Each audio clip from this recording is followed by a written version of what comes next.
안녕하세요.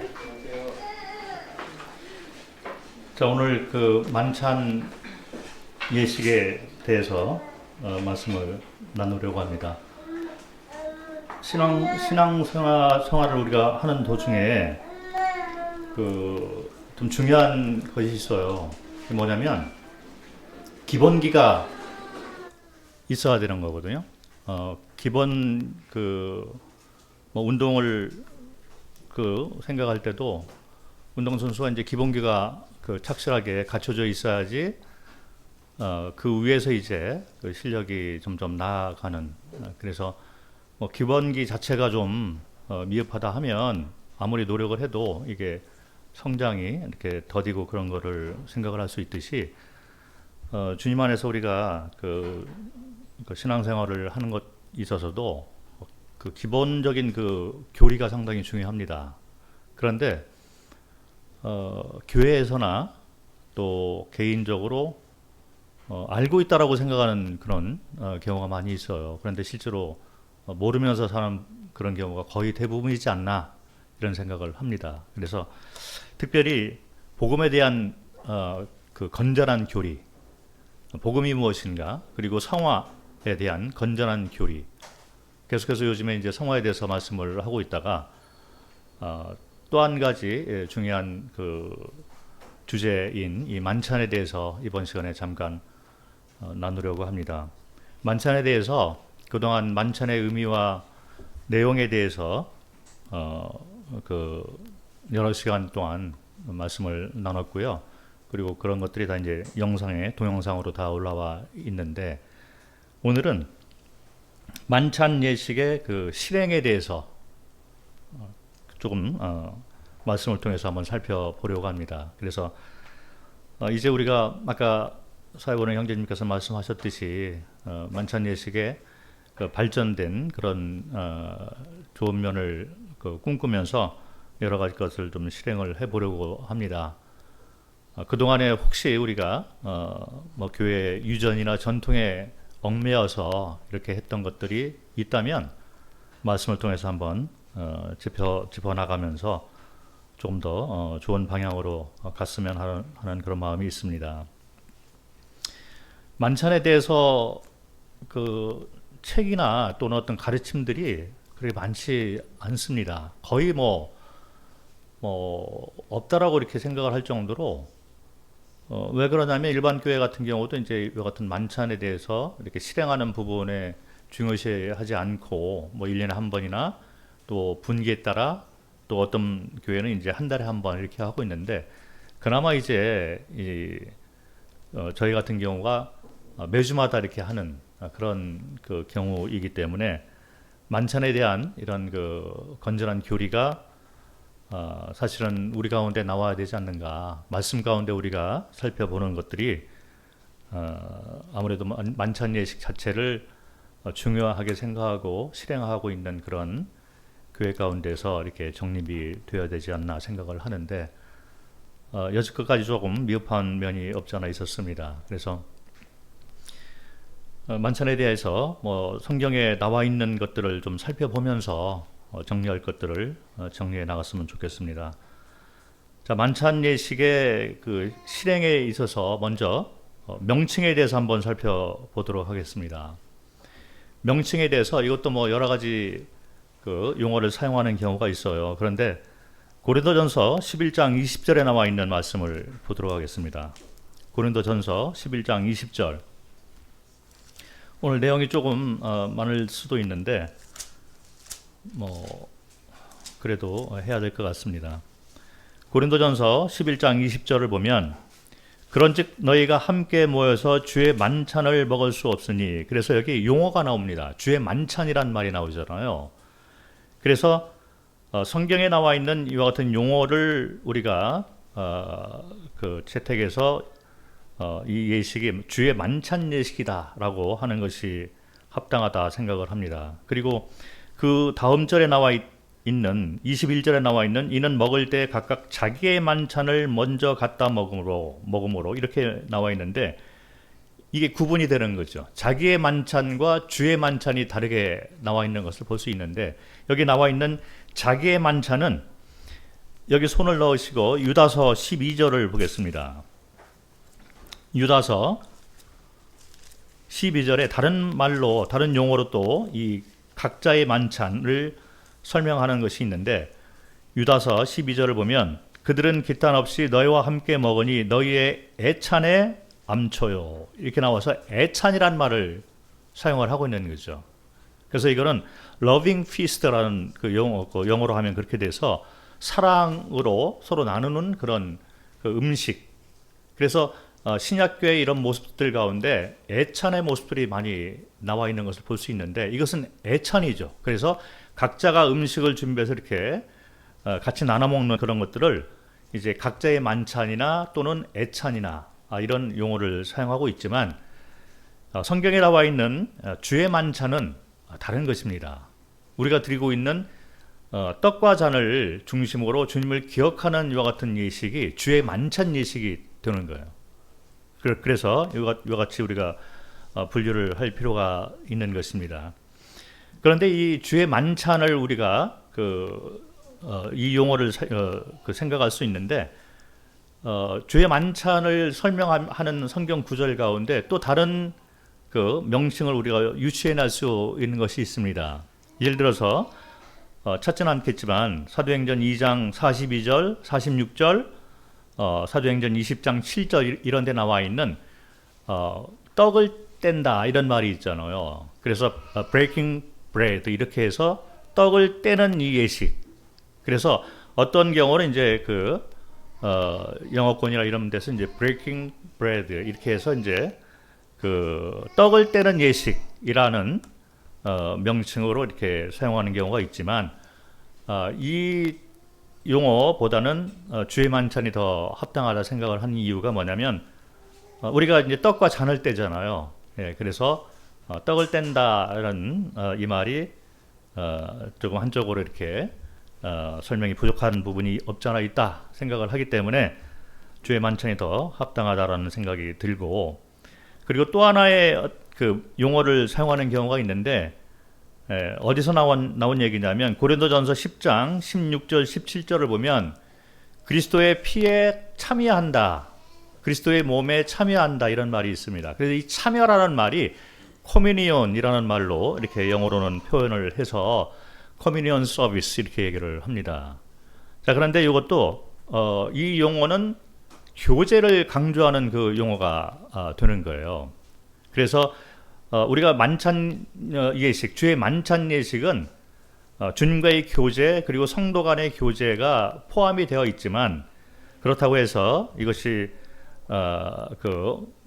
모든 의미와 내용을 다 담고 있는 그런 용어로서는 조금 부족한 면이 없지 않아 있는 것 같습니다.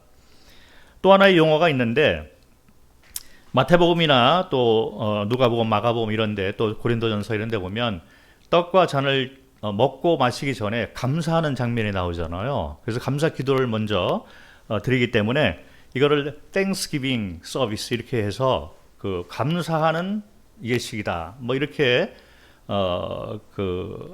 그런 의미를 가지고 이제 용어를 사용하는 경우가 있습니다. 그래서 요거를 Thanksgiving이라는 이 용어는 그 헬라어로는 유케리스트라는 그런 그 용어를 사용해서 영어권에서는 이런 용어를 사용하는 경우가 있지만, 이것도 단지 감사만 우리가 드리는 거에 한정을 한다는 것 자체로 생각을 할 때 이 용어도 조금 주의 만찬이라는 용어보다는 한정이 되어 있다 이렇게 생각을 합니다.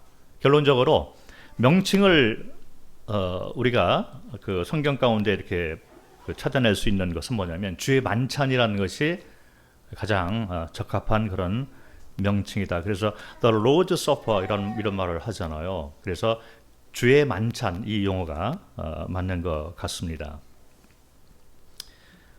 제정과 실행에 대해서 초대교회의 그 모습을 우리가 본보기로 삼을 수 있습니다. 제정은 마태복음, 마가복음, 누가복음에 나와 있는 그 말씀 가운데 또 고린도전서 11장 이런 데를 보면 주님이 제정을 하신 것이죠. 그래서 주님이 십자가에 돌아가시기 전에 유월절 이제 밤을 세우시면서 유월절 첫날, 무교절 첫날이죠. 그래서 유월절 양을 잡는 그 날에 저녁 식사를 같이 하시면서 그래서 애찬을 같이 이렇게 하시는데 그게 유월절 행사 가운데 하나가 되는 거죠. 근데 그 음식을 먹는 그 시간에 떡과 또 잔을 갖다가 이렇게 나눠주면서 이거를 떼어 먹어라, 또 이 잔을 받아 먹어라, 이렇게 해서 주님이 친히 제정을 하셨습니다. 찾지를 않겠는데 뭐 새 복음서에 나와 있고 그리고 그 고린도전서 11장에도 나와 있는 그런 제정에 관한 말씀을 우리가 볼 수 있습니다. 그래서 주님이 십자가에서 돌아가시기 전에 이와 같이 만찬 예식, 주의 만찬 예식을 이제 그 제정을 해 놓으셨습니다. 그런데 초대자도 제정자가 되는 거죠. 그래서 우리가 항상 이 주의 만찬 예식에 참석할 때 마음에 담고 있어야 될 그 사항이 뭐냐면 주님이 제정하시고 주님이 초대자이시다라는 마음으로 참석을 하시는 것이 맞습니다.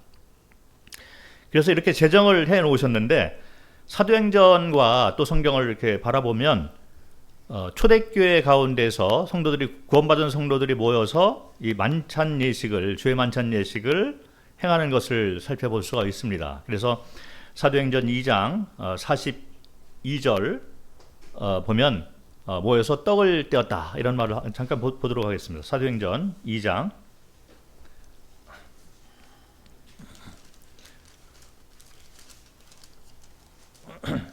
42절 말씀.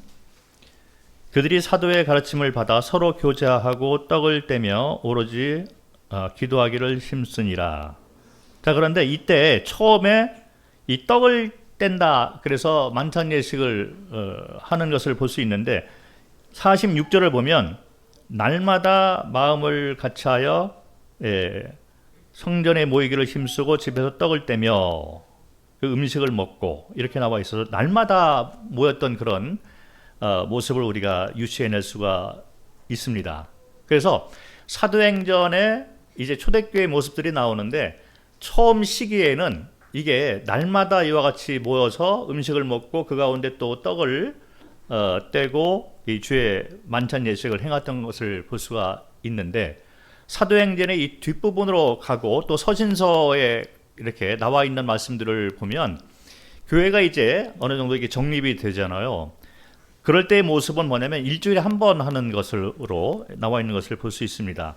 사도행전 20장 7절 말씀을 보겠습니다.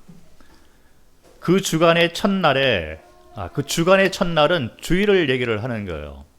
일주일이 있는데 일주일의 첫날은 일요일이 됩니다. 그래서 주일이 되는 거예요. 자, 이 용어는 주의 첫날이라는 말도 있고 요한계시록 1장 10절에 보면 주의 날, 그래서 주님이 부활한 날이 되는 거예요. 자, 토요일은 안식일이 돼서 주님이 이제 죽으시고 이제 갇히신 그런 그 날이 되고 안식 후 첫날 주님이 부활을 하셨습니다. 안식 후 첫날은 한 주일의 첫날이 되는 거예요. 그 주일날.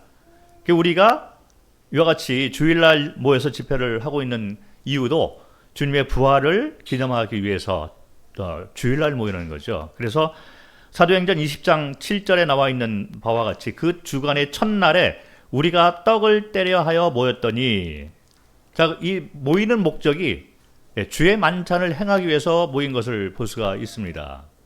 그래서 사도행전 이 뒷부분으로 와서 교회가 그 정립이 되어 가기 시작을 하면서 이제 뭐 매일 모이는 것이 이제 한계가 있겠지만 주일날 만찬 예식을 이렇게 떼기 위해서 하기 위해서 이제 모이고 그날이 이제 주님의 부활을 기념하는 그런 날이 되는 것이죠. 그리고 이제 고린도전서 16장을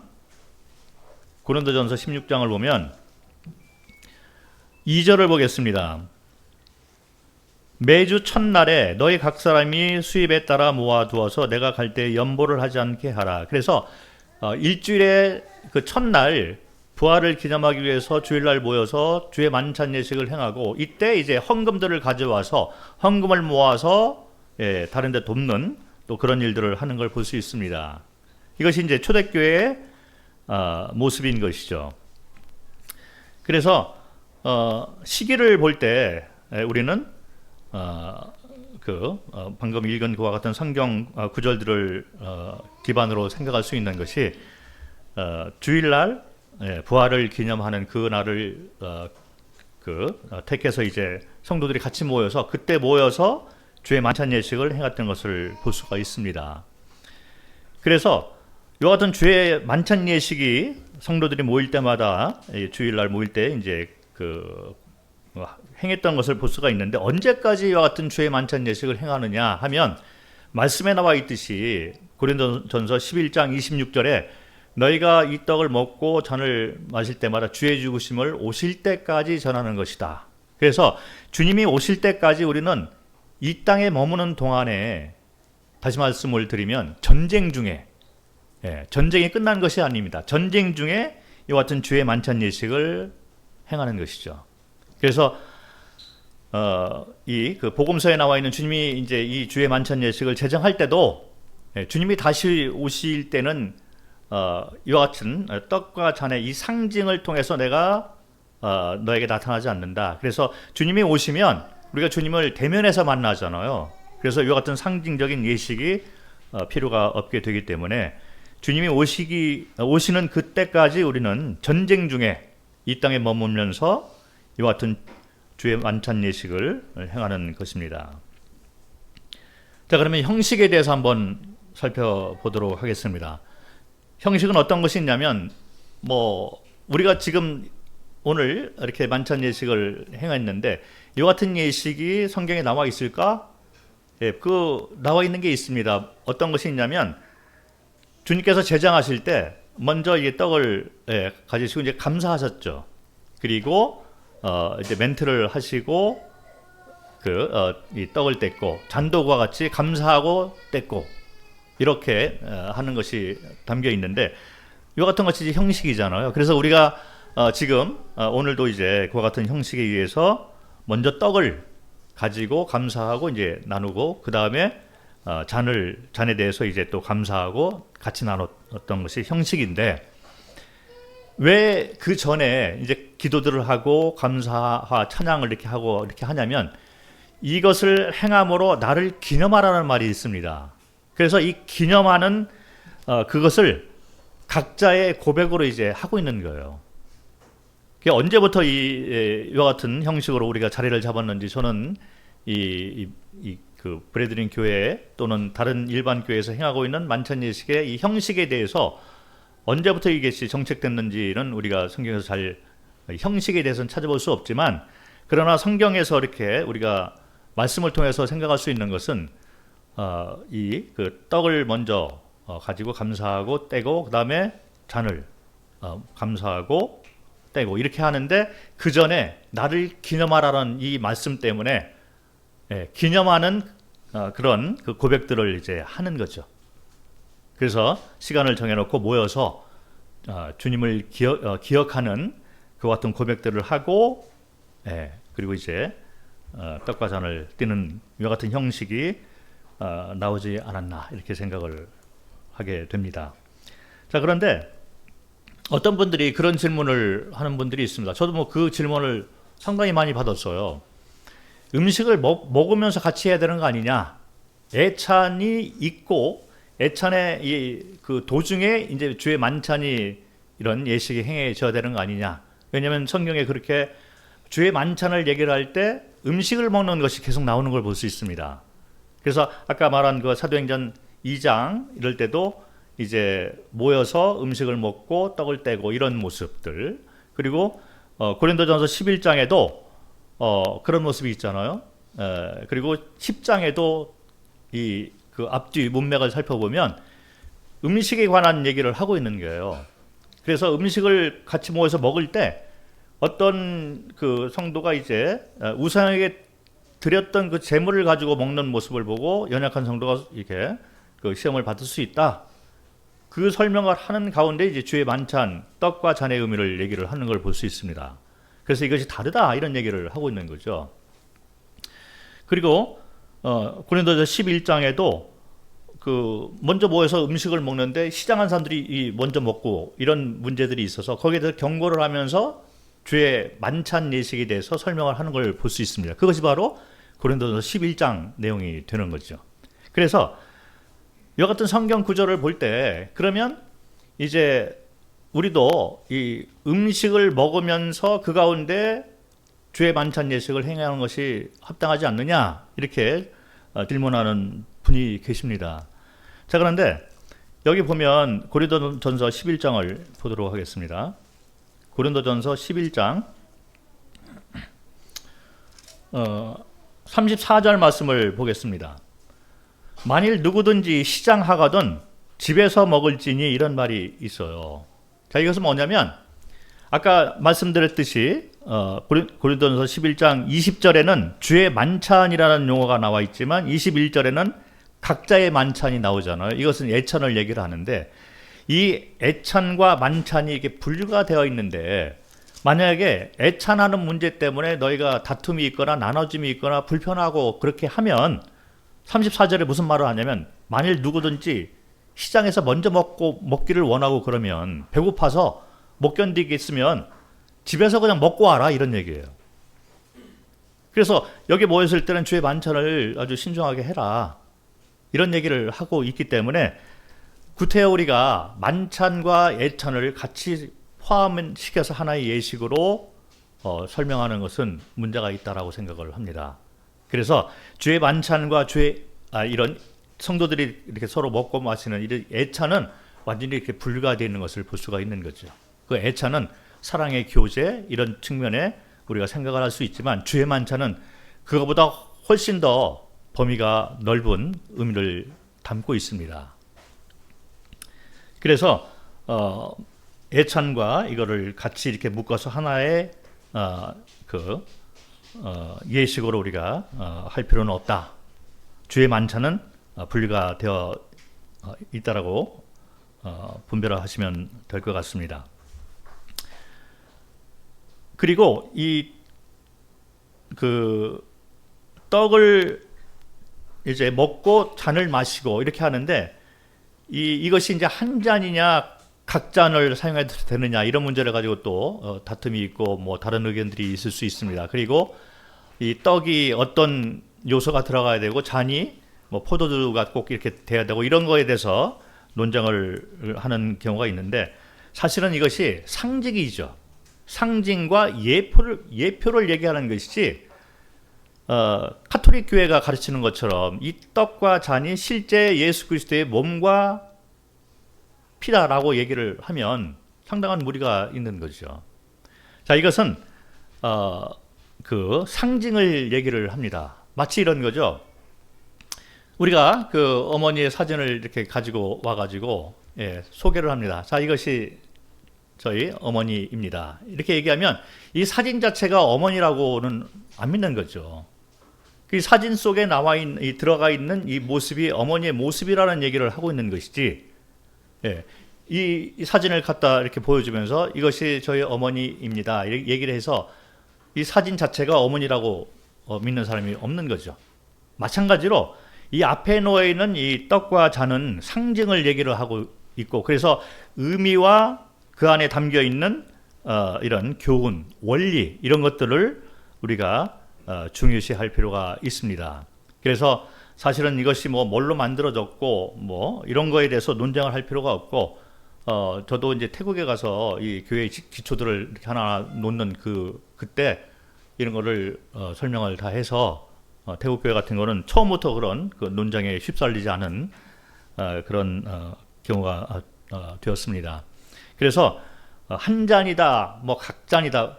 이 앞에 놓인 우리가 이제 이게 각잔을 떴는데 이 각잔을 띄면서 이것이 각 잔마다 다른 데서 왔다라고 생각하는 분은 없는 거예요.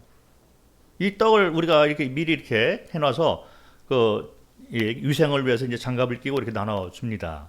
자, 그런데 이것을 이 한 피스는 한 조각은 다른 빵에서 오고 이 다른 피스는 또 다른 빵에서 왔다라고 생각하는 사람이 없다는 거죠.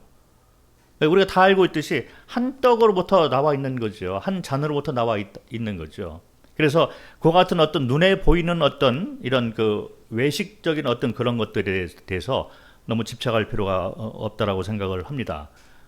상징을 그 얘기하고 있는 거죠. 그래서 멘트를 할 때 이것은 예수 그리스도의 몸을 상징하는 떡이다 이렇게 하잖아요. 그것이 맞는 표현이 되는 거죠. 상징으로 우리가 받으시면 될 것 같습니다. 그리고 이제 멘트에 대해서 좀 고민하는 분들이 계셔요. 오늘도 우리가 사회 보시는 형제님이 떡과 잔을 이렇게 배분을 하시면서 멘트를 하셨는데 예수 그리스도의 몸 그리고 예수 그리스도의 그 피를 상징합니다. 그래서 이 떡과 잔이 그 같은 의미가 있습니다. 이렇게 멘트를 하고 이어서 침례를 받으신 분에 한해서 참여하셨으면 좋겠습니다. 이런 멘트를 했는데 합당하다 생각을 합니다. 왜 그러냐면 말씀을 잠깐 보도록 하겠습니다. 고린도전서 11장 27절부터 34절을 보면 27절부터 34절 가운데 누구든지 주의 떡이나 잔을 합당하지 않게 먹고 마시는 자는 주의 몸과 피에 대해서 죄를 짓는 것이니라. 사람이 자기를 살피고 그 외에야 이 떡을 먹고 이 잔을 마실지니 주의 몸을 분별하지 못하고 먹고 마시는 자는 자기의 죄를 먹고 마시는 것이니라. 그러므로 너희 중에 약한 자와 병든 자가 많고 잠자는 자도 적지 아니하니. 34절까지 쭉 읽어보면 이거를 먹고 마시는 분들 가운데 삶의 간증이라든지 확실한 분별력 그리고 같이 모이는 거죠. 33절을 보면 그런즉 내 형제들아 먹으러 모일 때 서로 기다리라. 그래서 형제들, 그래서 구원받은 자들이 물론 참여할 수 있는 자격이 있습니다. 그런데 이것이 서로 간에 모일 때 기다리고 서로 이제 판단을 받지 않는 그런 그 만찬 예식의 그 모임이 되기 위해서는 우리가 조금 상대를 배려하는 그런 것들이 이제 필요하고, 그리고 무엇보다도 여기 나와 있듯이 이 떡과 잔에 참여를 하는 자가 이 분별력이 없거나 합당치 않은 자가 먹고 마시는 것에 대해서는 성경에 대해서 이렇게 경고해 놓는 것이 있습니다. 그래서 침례를 통해서 이제 본인의 신앙 간증을 이제 하신 분들, 그리고 그분이 어떤 삶을 살고 있는가, 그런 것들을 이제 어느 정도 이렇게 밝힌 그런 상태에서 하는 것이 더욱더 합당하다 이렇게 생각을 합니다. 그래서 이와 같은 말씀들을 우리가 기반으로 해서 멘트를 할 때 이것이 주의 몸을 상징합니다. 그리고 침례를 통해서 신앙을 고백하신 분들에 대해서 참석하셨으면 감사하겠습니다. 이렇게 멘트를 하고 뛰는 거죠. 그런데 만약에 이렇게 멘트를 했음에도 불구하고 어떤 분들이 방문을 하십니다. 저도 태국 교회에서 이제 그런 분들이 있어서 거기에 대해서 서로 형제들하고 이렇게 의논을 한 적이 있어요. 어떤 분이 방문을 했는데 무슨 멘트를 해도 잘 안 받는 거죠. 그 멘트에 대해서 이해를 못 하셨을 수도 있는 거죠. 그래서 방문하신 분들이 가끔 이제 이 떡에 그냥 참여하시고 잔에 참여하시는 분이 있어요. 자, 그러면 그때는 저희는 그냥 허락을 했습니다. 왜 그러냐면 아까 말씀드린 것처럼 제정자와 초대자는 주님이시기 때문에 우리가 어떻게 함부로 이렇게 할 수 없는 거죠. 그래서 일단 방문객인 경우, 그래서 잠깐 왔다가 가시는 그런 분들이 이거를 그래도 자기는 먹고 마시기를 원한다 하면 그냥 허락을 하는 것도 합당하다 생각을 합니다. 자, 그런데 그분이 계속적으로 참석을 하셔요. 그래서 이제는 자주 보는 그런 분이기 때문에 그런 경우는 이제 교회 일꾼 되시는 분들이 개인적으로 상담을 해서 그분이 어떤 신앙을 가지고 있고, 그리고 이 떡과 잔의 의미를 진짜 합당하게 알고 이렇게 여기에 참여하고 있는가 이렇게 체크를 해서 같이 이렇게 올바로 참여할 수 있도록 권고를 드리는 것이 맞다라고 생각을 합니다. 그런데 전체적인 그런 이렇게 만찬 예식을 집행하는 데 있어서 그런 멘트는 어느 정도 이렇게 필요하다 생각을 하기 때문에 상징을 얘기를 하고 그다음에 침례를 통해서 교회에 영접된 자가 이렇게 하셨으면 좋겠습니다라는 멘트는 성경적으로 합당하다 생각을 합니다. 그리고 이제 우리가 기도를 하잖아요. 그래서 떡을 이렇게 떼기 전에 또 잔을 떼기 전에 이제 먼저 감사 기도를 하고 기도를 하는데 이때 기도를 할 때 우리는 예수 그리스도의 이름으로 기도를 하는 거예요. 자, 여기 뭐 다시 돌아올 거지만 요한복음을 잠깐 보도록 하겠습니다. 요한복음 16장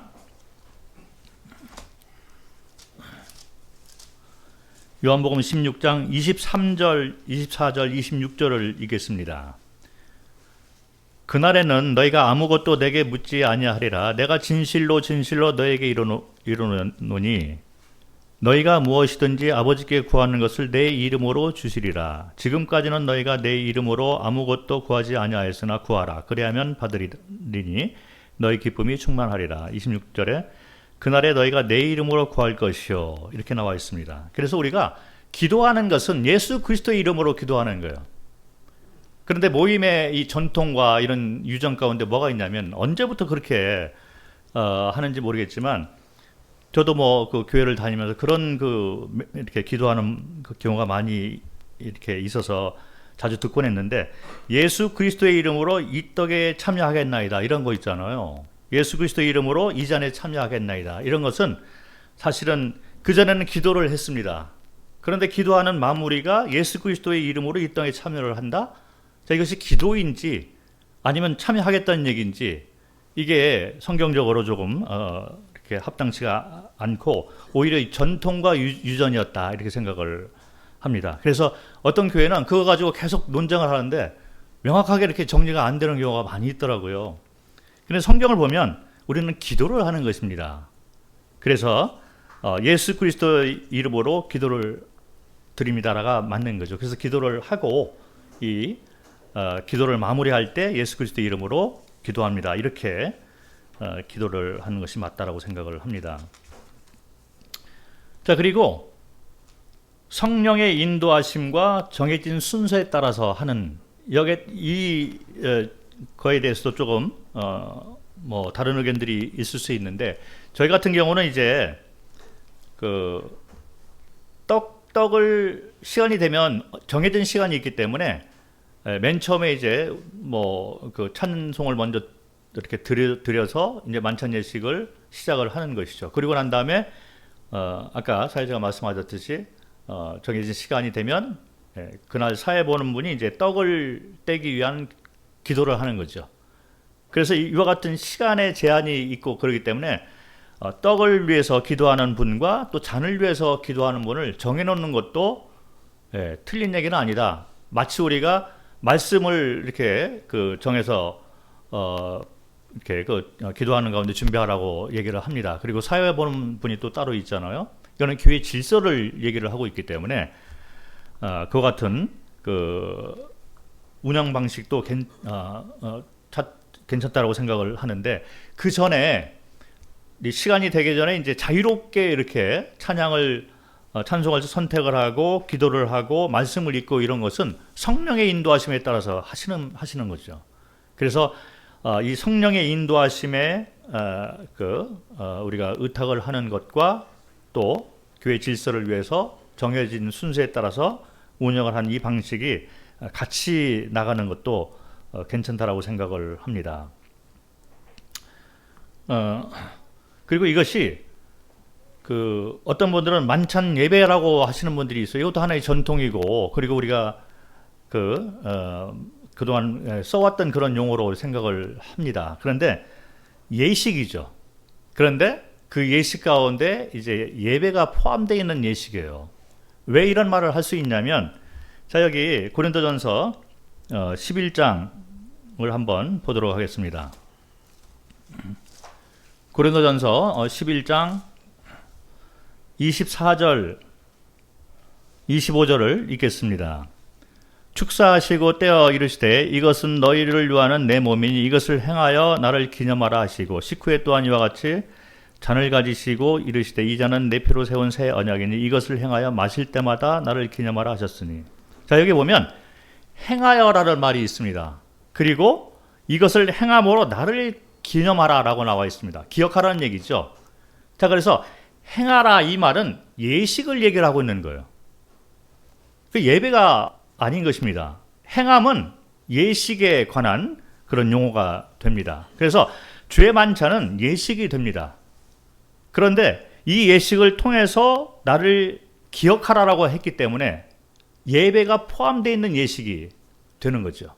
그래서 이 만찬 예배라고 하면 이것이 예배의 단어 가운데 나와 있듯이 이게 범위가 한정이 될 수 있어요. 그런데 예식이라 이렇게 성경대로 이 용어를 사용하면서 이 예식 가운데 헌신에 대한 고백도 있을 것이고, 그리고 주님을 상기하는 어떤 그 속성에 대해서 저희가 기도하는 그런 시간도 있을 것이고, 그리고 이제 이 같은 것을 통해서 주께 경배를 드리고 예배하는 그것도 포함이 있을 수 있다는 거죠. 그래서 예식으로 우리가 용어를 사용하는 것이 맞습니다. 만찬 예식이 되는 거죠. 그리고 그 예식 가운데 예배의 성격이 들어가 있다. 이렇게 포괄적으로 생각을 하시면 좋을 것 같습니다. 예배라고 하면 아까 말씀드렸듯이 그 용어 자체가 포함할 수 있는 이런 의미들이 한정이 되어 있습니다. 그래서 예배보다는 만찬 예식, 이것이 성경적으로 맞습니다. 자, 그러면 이 떡과 잔의 의미와 내용이 과연 어떤 것이 있느냐. 물론 제가 시간을 많이 활용을 해서 구약부터 쭉 설명을 드렸는데, 이게 조금 요약을 해서 좀 말씀을 드려야 될 것 같아요. 그렇게 해야지 손에 딱 잡힐 만한 어떤 이 떡과 잔의 의미가 이것이구나 쉽게 생각을 할 수 있기 때문에 좀 제가 요약을 해서 말씀을 좀 드리도록 하겠습니다. 떡과 잔의 의미와 내용이 담겨 있는 성경 구절을 보면 방금 읽어드린 그 말씀을 우리가 생각할 수 있어요. 여기 보면 이것을 행하여 예식을 하는데 나를 기념하라는 말이 있습니다. 나를 기념하라, 나를 기억하라는 말 가운데 떡과 잔의 의미와 내용이 담겨 있는 거예요. 자, 그래서 이 기억을 해야 되는데 뭘 기억을 해야 되냐? 이 기억의 범위가 과연 무엇인가를 우리가 생각을 해볼 수가 있습니다. 이 두 가지 걸로 한번 나눠서 생각을 해볼 수가 있습니다. 떡과 잔의 의미를 생각을 할 때 먼저 나를 기억하라 했는데 나가 누구일까? 이걸 먼저 생각을 해야 되죠. 이 앞에 놓여 있는 떡과 잔을 바라보면서 나는 누구, 나를 기억하라고 했는데 나가 누구있냐? 예수 그리스도를 얘기를 하고 있죠. 자, 그러면 먼저 우리가 생각해야 될 게 뭐냐면 예수 그리스도가 누구인가를 생각을 해야 되는 거예요. 이것이 만찬 예식을 우리가 드리면서 주님을 기억을 할 때 포함되어야 되는 그런 내용 중에 하나가 됩니다. 먼저 우리는 주님이 누구신가? 여기에 대해서 생각을 해야 될 필요가 있는데, 성경 전체의 맥을 우리가 살펴보면 두 가지 것으로 나눠져 있는 거예요. 왜 주님이 죽으시고 부활했을 때 그냥 죽으시고 부활한 거 이렇게 생각을 하면 되는데 이거를 떡과 잔으로 나눠 놓고 있다는 거죠. 왜 그랬을까요? 자, 그게 의미가 있습니다. 떡이 품고 있는 의미, 또 잔이 품고 있는 의미가 있다는 거예요. 이것은 창세기부터 이렇게 쭉 읽어보면 성경의 두 속성을 말을 하고 있는 거죠. 하나님의 두 가지 속성, 그게 뭐냐면 사랑과 공의가 되는 거예요. 그래서 이 하나님이 곧 예수 그리스도잖아요. 그래서 이제 우리가 예수 그리스도를 기억할 때 하나님의 두 가지 속성을 기억을 하게 되는데 이것이 바로 떡과 잔이 담고 있는 의미가 되는데, 이 떡이 품고 있는 것은 뭐냐면 창세기 에덴 동산에 나와 있는 두 나무로부터 시작을 할 수가 있는 거죠. 그래서 생명나무 담고 있는 의미가 뭐냐면 내가 생명의 주인이고 왕이다. 그리고 이거는 사랑을 담고 있습니다. 그래서 너희를 위해서 내어주는 몸이다. 그리스도의 몸이라는 거죠. 사랑을 얘기를 하고 있습니다.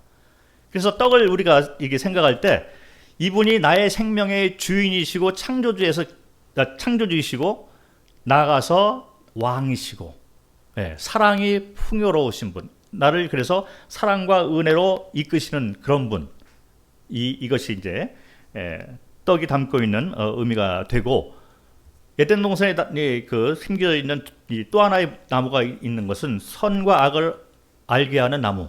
이것은 공의로우신 하나님, 재판장이신 하나님을 얘기를 하고 있는 거죠. 그래서 선과 악의 기준을 정하시는 재판장이신 예수 그리스도. 그래서 잔을 우리가 생각할 때 이분은 공의로우시고 의로우신 분이시고 선과 악의 기준을 그분의 보혈을 통해서 정해놓으신 거예요. 행위를 통해서 너희가 구원받는 것이 아니다. 죄사함은 내가 흘린 이 보혈을 통해서 기준으로 삼아놨다. 나의 의의 기준은 이거다라고 말을 하고 있는 것이 잔의 의미가 된다는 거죠. 그래서 떡과 잔의 그 의미가 이렇게 분류가 되어 있는 것을 볼 수가 있습니다. 물론 한 분이신 분이 죽으실 때 몸이 죽고 보혈이 흘러 나와 있는데 왜 이것을 두 가지 걸로 이렇게 나눠서 제정해 놓으셨을까? 그것은 하나님의 두 가지 속성이 포함이 되어 있기 때문에 그런 것입니다. 그래서 에덴 동산에 나와 있는 두 나무뿐만 아니라 멜기세덱을 통해서 우리가 볼 수 있는 것도, 멜기세덱이 평강의 왕입니다. 그래서 사랑이 많으시고 공의로우시고 주인이시고 왕을 상징하는 멜기세덱. 예수님은 멜기세덱의 반차를 쫓아서 이 땅에 오신 분이잖아요. 멜기세덱을 우리가 생각할 때 두 가지 속성이 있어요. 하나는 왕, 주인, 또 하나는 대제사장, 공의로우시고 의를 이렇게 상징하는 대제사장의 모습이 담겨 있는 것이 멜기세덱이 되는 거예요. 이것이 바로 떡과 잔의 의미가 이렇게 되는 것입니다. 그런데 이제 우리는 알고 있듯이 왕과 주인 그리고 선과 악의 기준을 정하시는 재판장을 향해서 반역죄를 졌잖아요. 그래서 이 반역죄를 짓고 이제 우리가 이제 복음에서 복음의 내용 가운데 알고 있듯이 반역죄를 짓고 우리는 형벌을 받을 수밖에 없게 되는 거죠. 그런데 이 형벌의 형태를 봐도 두 가지로 나눠져 있습니다. 히브리서 9장 27절을 보면 한 번 죽는 것은 정하신 것이요 그 후에는 심판이 있다. 자, 이것을 하나로 이렇게 가볍게 생각할 수가 있지만 실제로는 몸의 죽음과 그 후에 심판을 또 얘기를 하는 거예요. 그래서 왜 몸이 죽냐면 이 삶의 주인에 대해서 반역죄를 졌기 때문에 생명을 앗아가는 거죠. 그래서 몸을 죽인다. 이것은 내가 주인이라는 것을 말을 하고 있는 거죠. 그리고 이제 그 후에 끝나는 것이 아니라 공의로우신 재판장이기 때문에 진짜 재판장을 만나서 심판을 또 받게 되는 것입니다. 그래서 떡과 잔이 담고 있는 것은 이렇게 하나님의 두 가지 속성을 담고 있는 것이죠. 그래서 나를 기념하라 했을 때 이분이 예수 그리스도인데 이분이 속성이 두 가지가 있다. 사랑과 공의 그리고 이제 그 왕주인 그리고 재판장, 이런 면으로 우리가 생각을 할 수가 있을 것 같습니다. 그리고 그 다음에 이 의미와 내용 가운데 이제 나를 기억하라라고 해서 기억을 하는데, 그러면 이분이 왕과 주인과 재판장이신데 이분이 그러면 왜 이 땅에 오시고 어떤 삶을 살았고 그리고 무엇을 가르쳤고 우리가 어떤 삶을 살기를 원하는가, 이것을 다 포함을 하고 있다는 거죠. 그 만찬 예식이라는 것은 단지 우리가 받은 선물에만 그치는 것이 아니에요. 그거는 칭의의 구원을 얘기를 합니다. 자, 그런데 확실하게 제가 말씀을 드릴 수 있는 게 뭐냐면 만찬 예식이 담고 있는 것은 세 가지 구원이 다 포함되어 있는 거예요. 칭의의 구원과 성화의 구원과 영화의 구원을 다 품고 있는 것이 만찬 예식에서 우리가 주님을 기억해야 하는 그 기억의 범위가 되는 것입니다. 예수님께서 십자가에 돌아가신 것이 그리고 부활하신 것이 단지 칭의의 구원만 위해서 그렇게 하셨을까요? 그게 성경적입니까? 그렇지 않은 거죠. 예수님께서 십자가에 죽으시고 부활하시고 지금도 우리와 함께 하셔서 만찬 예식을 통해서 우리가 주님을 기억해야 될 것은 뭐냐면 칭의의 구원. 내가 반역죄를 짓고 영원한 형벌을 받아야 되는데 이분이 나를 위해서 몸을 주셨잖아요. 대신 죽고 대신 심판을 받아서 나는 그 대속사역을 통해서 나는 의롭게 된 자가 됐습니다. 그래서 영생을 얻고 심판에서 벗어났다. 이게 요한복음 3장 16절과 18절에 나와 있는 말이 되는 거죠. 히브리서 9장 27절은 육체의 죽음과 심판을 얘기하는 두 가지 형벌을 얘기를 하고 있어요. 자, 그런데 믿는 자들은 요한복음 3장 16절에 영생을 얻게 되는데 거기서 끝나는 것이 아니라 18절을 이어서 읽어보면 심판에서 벗어나는 데까지 나아간다는 거죠. 그래서 히브리서 9장 27절에 나와 있는 이 두 가지 형태의 이 형벌이 요한복음 3장 16절, 18절에서는 영생과 심판에서 벗어나는 걸로 은혜를 베풀어 주시게 되는 것입니다. 이런 것처럼 이제 그 칭의의 구원을 우리가 생각을 할 때 이 떡과 이 잔에 이것도 그 두 가지로 이렇게 나눠져서 생각을 할 수가 있는 거죠. 이 떡을 통해서 우리가 영생을 기억할 수가 있고 또 이 잔을 통해서 우리가 심판에서 벗어난 이것을 기억을 할 수가 있습니다. 공의로우시고 이게 잔은 재판장, 공의로우신 분, 그리고 떡은 이제 왕과 주인 되시는 생명의 주인. 그래서 우리가 영생을 얻고 또 심판에서도 벗어나는 이런 것이 이제 칭의의 이제 구원 가운데 있는데 이분이 부활을 하셨습니다. 이 부활이 또 상당히 중요한 주님을 기억할 때 부활을 이렇게 기억하는 것이 상당히 중요한 주제가 됩니다. 부활을 통해서 이분이 내가 왕이다. 그리고 내가 구주다. 구주라는 것은 구해줬다는 거죠. 재판장의 역할을 했다. 이거를 증명을 했다는 것입니다. 자, 사도행전 5장을 보도록 하겠습니다. 사도행전 5장 31절 30절부터 읽겠습니다. 너희가 나무에 달아 죽인 예수를 우리 조상의 하나님이 살리시고 이스라엘에게 회개함과 제사함을 주시려고 그를 오른손으로 높이사 임금과 구주로 삼으셨느니라. 임금이라는 거 왕이라는 얘기잖아요. 왕과 구주, 재판장이라는 얘기가 됩니다. 이 재판장이 너의 죄를 내가 사해서 선포를 하는 거죠. 그래서 구주가 되시게 되는 것입니다. 그래서 주님이 부활하심으로 말미암아 왕과 이게 구주로서 증명을 하셨다. 이것은 이제 칭의의 구원이 되는데 만찬 예식이 담고 있는 이 떡과 잔의 의미가 과연 칭의의 구원에서 머물러 있는 것이냐? 그렇지 않습니다. 성화의 구원을 또 우리가 생각을 하게 됩니다. 로마서 요즘 저희가 성화에 대해서 공부를 하고 있는데 로마서 6장 3절부터 5절 말씀을 보면 연합을 얘기를 하는 걸 볼 수 있어요. 성화의 원리의 핵심은 뭐냐면 연합이 됩니다. 로마서 6장 3절부터 5절 그리스도와 합하여 세례를 받은 우리가 그의 죽으심과 합하여 세례를 받을 줄을 알지 못하느냐. 4절 그러므로 우리가 그의 죽으심과 합하여 세례를 받음으로 그와 함께 장사되었나니 아버지의 영광으로 말미암아 그리스도를 죽은 자 가운데 살리심과 같이 우리도 또한 새 생명 가운데 행하려 함이라.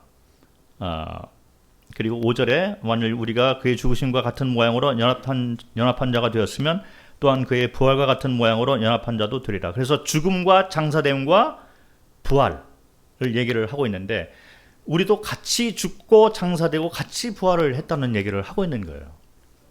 이것이 성화의 원리가 되는데 우리가 떡과 잔을 이렇게 먹고 마실 때 우리는 주님을 기억을 할 때 이것도 같이 기억을 하는 거죠. 주님과 연합된 자가 되었다. 내가 이제 지옥에서 천국 가는 이 신분의 바뀜 이것만 칭의의 구원에 머물러 있는 것이 아니라 살아가는 동안에도 주님과 연합된 관계 가운데 살아가고 있다는 거예요. 그래서 연합돼서 부활의 생명으로 우리가 이 땅에 살아가고 있다는 것을 떡과 잔을 통해서 기억을 해야 된다는 거죠. 그래서 이 부활의 신앙을 가지고 이 믿음을 가지고 우리가 살아가야 되는 것이죠. 자, 그런데 부활을 생각을 할 때 우리는 먼저 죽은 자가 되어야 된다. 이것이 성화의 원리가 됩니다. 성화의 원리 이게 연합의 이 원리를 생각할 때 우리는 그리스도가 죽을 때 우리도 같이 죽었다는 거예요. 십자가에서 예수 그리스도가 죽은 것뿐만 아니라 하나님이 우리도 같이 죽였다. 옛사람이기 때문에 형벌로 우리가 같이 죽은 거죠. 그래서 그리스도께서 십자가에 돌아가실 때 나도 같이 죽고 장사되고 같이 부활한 자가 되었다는 것이 성화의 원리가 됩니다. 우리가 떡과 잔을 생각할 때 그 원리를 같이 생각을 해야 되는 거예요. 그래서 연합된 자가 되었기 때문에 매 순간 동행할 수 있는 자격, 그리고 성령으로 우리 가운데 내주하고 계시기 때문에 이 성령의 인도하심에 따라서 우리가 같이 동행하는 자가 됐다는 거죠.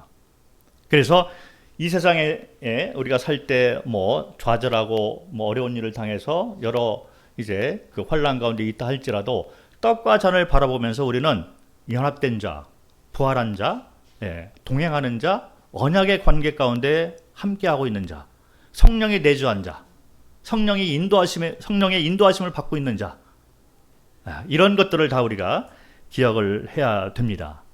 그리고 이 성화의 원리를 우리가 생각할 때 저번에도 우리가 공부를 했지만 로마서 6장에 보면 알라, 여겨라, 드려라까지 나오게 됩니다. 그래서 알라라는 것은 너희가 그리스도와 함께 같이 죽지 아니하였느냐, 그리고 같이 부활하지 아니하였느냐, 이것을 알라. 그리고 여겨라는 것은 이것을 믿음으로 삶 가운데 적용을 시켜라, 이런 말이 되고, 그리고 난 다음에 자 이제 너희가 부활한 몸으로 다시 태어났으니 하나님의 나라를 위해서 의의 변기로 너희 자신을 드려라까지 돼야 되는 거죠. 그래서 떡과 잔을 우리가 바라보면서 주님을 기억할 때 우리는 드려라라는 여기까지 가야만 된다는 것이 성경의 가르침이 됩니다. 그래서 드려라라는 것은 의의 무기로 하나님의 의를 위해서 너희 자신을 드려라. 이것이 살아있는 예배가 되는 거예요. 단지 입으로 또 마음으로 이렇게 고백하고 이것이 그치는 것이 아니라 우리는 삶을 드리는 것까지 나가야 됩니다. 이것이 주의 만찬 예식의 의미가 되는 거죠. 자, 그래서 이렇게 볼 때 예수님께서 이렇게 그 말씀하신 두 계명이 기억이 되는 거예요. 그 두 계명은 하나님을 사랑하라, 그리고 이웃을 사랑하라.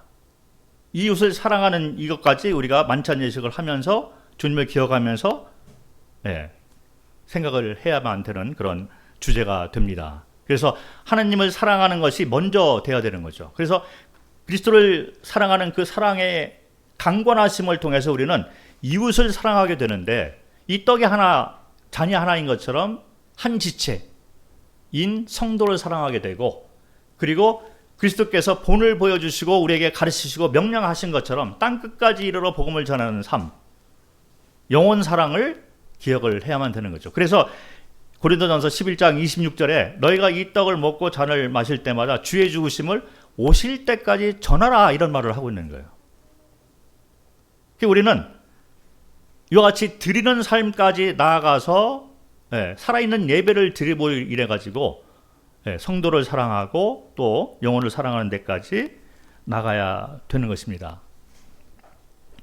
그래서 여기 이제 보면 예배소서 5장 2절을 보겠습니다. 예배소서 5장 2절. 제가 만찬 예식의 의미를 좀 설명을 하면서 설명했던 그런 부분인데, 예배소서 5장 2절을 보면 예수님이 이 땅에 오셔서 십자가에 돌아가시는 것이 제물로 돌아가셨는데, 이 제물이 한 가지 제물을 말하러 하는 것이 아니라 두 가지 형태의 제물을 담고 있어요. 에베소서 5장 2절, 그리스도께서 너희를 사랑하신 것 같이 너희도 사랑 가운데서 행하라. 그는 우리를 위하여 자신을 버리사 향기로운 제물과 희생 제물로 하나님께 드렸다.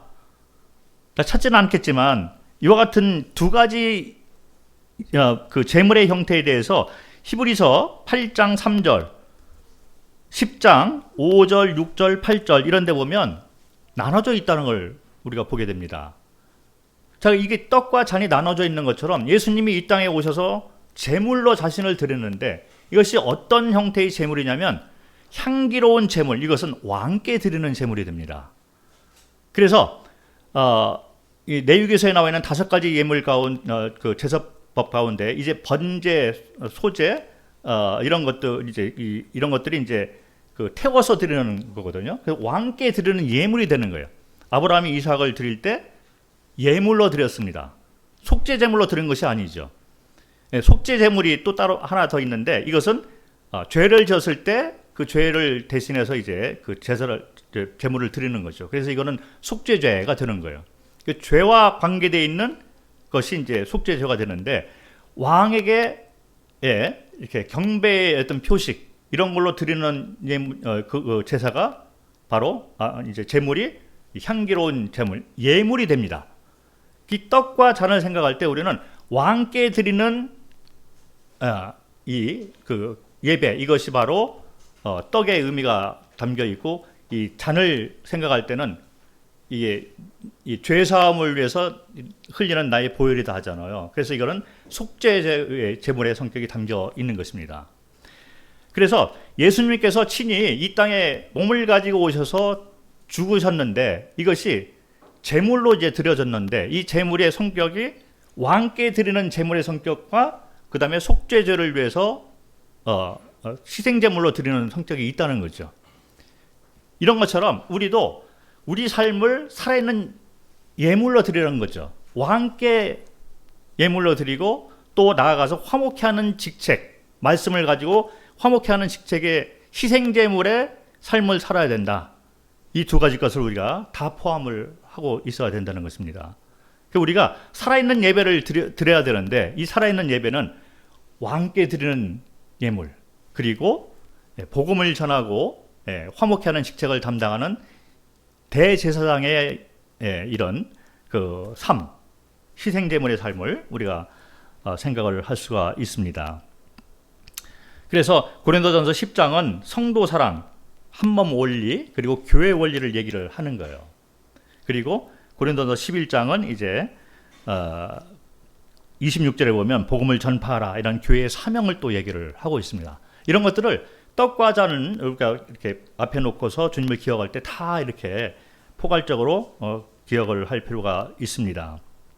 그래서 에베소서 2장 8절 이렇게 보면 8절부터 10절까지 읽어야 될 것이 한 세트예요.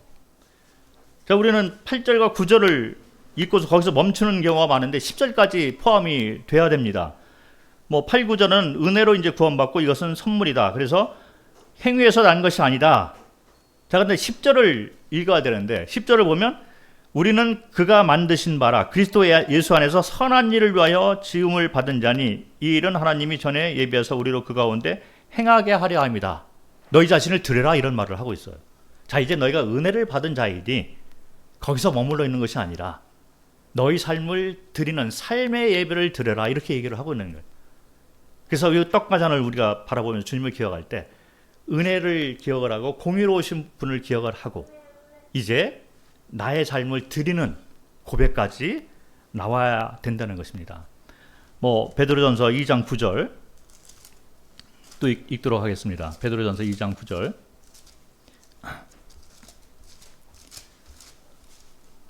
잘 아시는 그런 말씀인데 이것도 이제 반절만 생각하는 경우가 많이 있어요. 그러나 너희는 택하신 족속이요 왕같은 제사장들이요 거룩한 나라요 그의 소유가 된 백성이니 이는 너희를 어두운 데서 불러내어 그의 기이한 빛에 들어가게 하신 이의 아름다운 덕을 선포하게 하려 하심이라. 이게 한 세트로 나와 있는 거죠. 우리를 택하셨고 족속으로 하나님 백성으로 만들고 왕 같은 제사장, 두 가지 속성이 있고 나라 소유로 이렇게 만드셨는데 이것은 왜 그렇게 했냐? 아름다운 덕을 선포하게 하기 위함이다. 그래서 삶으로 우리가 예배를 드리는 것을 원하고 계십니다. 그래서 이제 이 떡과 잔을 우리가 생각할 때 이 예수님께서 나의 삶의 주인과 왕 그리고 재판장 되신다. 그리고 이 왕과 주인과 재판장 되시는 분이 칭의와 성화와 영화, 주님이 다시 오시잖아요. 그 영화의 구원이 이루어집니다. 다시 오시는 그 소망 가운데 우리가 살고 있는 거죠. 그래서 떡과 잔을 생각할 때 그 소망까지 우리가 생각을 해야 되는데 칭의와 성화와 영화의 주체 되시는 분이 이분이시다. 그런데 이분이 어떻게 칭의를 이루셨고 어떻게 성화를 이루어 가시며 어떻게 다시 오실 것인가, 그리고 상급이 또 약속되어 있습니다. 이런 모든 것들을 떡과 잔 앞에서 우리가 기억을 해야 된다는 것입니다. 다 포함되어 있는 거죠. 이 떡과 잔, 이 주의 만찬 예식이 제대로 성경적으로만 우리가 바로 잡아 놓으면 기본기가 탄탄해서 건전한 교리 가운데 주의 만찬 예식을 행할 것 같으면 우리 삶은 자동적으로 변할 수밖에 없다는 거예요. 우리가 이렇게 모여서 주의 만찬 예식을 할 때 감사와 찬양과 경배와 모든 종교를 들려드리지만 거기에서 머무는 것이 아니라 그 다음에 헌신에 대한 고백, 주를 위해서 어떻게 살아야 되고 이분이 나를 어떻게 인도하시고 어떻게 동행의 관계 가운데 나를 이끄시는가, 그리고 성도 사랑과 영혼 구원, 이런 것까지 다 포괄해서 우리가 고백을 드리는 기도가 나와야 될 걸로 생각을 합니다. 마지막으로 그러면 주의 예식을 준비하는 우리 각자의 삶은 어떻게 해야 되겠느냐? 깨끗한 삶, 이것을 유지해야 되고, 깨끗한 양심, 말씀을 구체적으로 안 드려도 이런 것들은 기본적으로 우리가 살아있는 예배의 삶을 사는 것이 필요합니다. 그리고 주의 만찬 예식을 같이 모여서 하기 위해서 늦지 않게 오시면 좋을 것 같습니다. 그래서 미리 와서 마음의 준비를 하시고, 그리고 이제 오늘 내가 어떤 찬양을 드리길, 같이 모였을 때 찬양을 드리길 원한다, 준비를 해 오시고, 또 기도 이런 내용도 좀 준비하시고 감사 내용도 좀 준비하셔서 같이 모였으면 좋겠습니다. 그래서 고린도전서 11장 27절부터 30절 아까 읽었는데, 이것을 잘못 분별해서 주께서 원하시는 그런 주의 만찬 예식을 행하는 것이 아니거나, 그러면 주님께서 기뻐하시지 않고 또 죄 가운데서 이렇게 살다가 형식적으로 여기에 참여를 하고 이런 위선적인 삶을 사는 그런 것들이 지속이 된다면 주님께서 노하시고 기뻐하지 아니하시고, 더 나아가서는 각자의 삶을 다루는 것까지 가지 않겠느냐. 그래서 고린도 성도들이 자는 자가 많고 약해진 자가 많다, 이런 표현이 있습니다. 주님이 이렇게 다루시는 거죠. 징계를 하고 그런 모습을 볼 수 있습니다. 그래서 우리가 주의 만찬 예식을 우리에게 베풀어 놓으신 것은 은혜와 주님의 공의로우심을 말을 하는 거죠. 그리고 우리가 이 땅에 전쟁 중에서 이와 같은 예식을 하고 있기 때문에 우리 힘으로는 이 세상에서 안식과 승리를 누릴 수가 없습니다. 그래서 우리는 만찬 예식을 계속 하는 거예요. 이걸 제정해 놓으시고 나에게 돌아와라, 그리고 나를 기억하라. 너희가 이 예식을 행하고 이때마다 나를 기억함으로 첫사랑을 회복하고 내가 주는 힘과 지혜와 능력으로 나를 사랑하는 이 사랑을 힘입어 이웃을 사랑하는 삶을 살아라. 이 세상을 이겨라. 내 안에서 내가 너희와 연합된 관계이기 때문에 내 안에서 안식을 누리고 승리를 누려라. 이것이 만찬 예식이 담고 있는 의미와 내용과 교훈이 됩니다. 자, 여기까지 하고 마치도록 하겠습니다.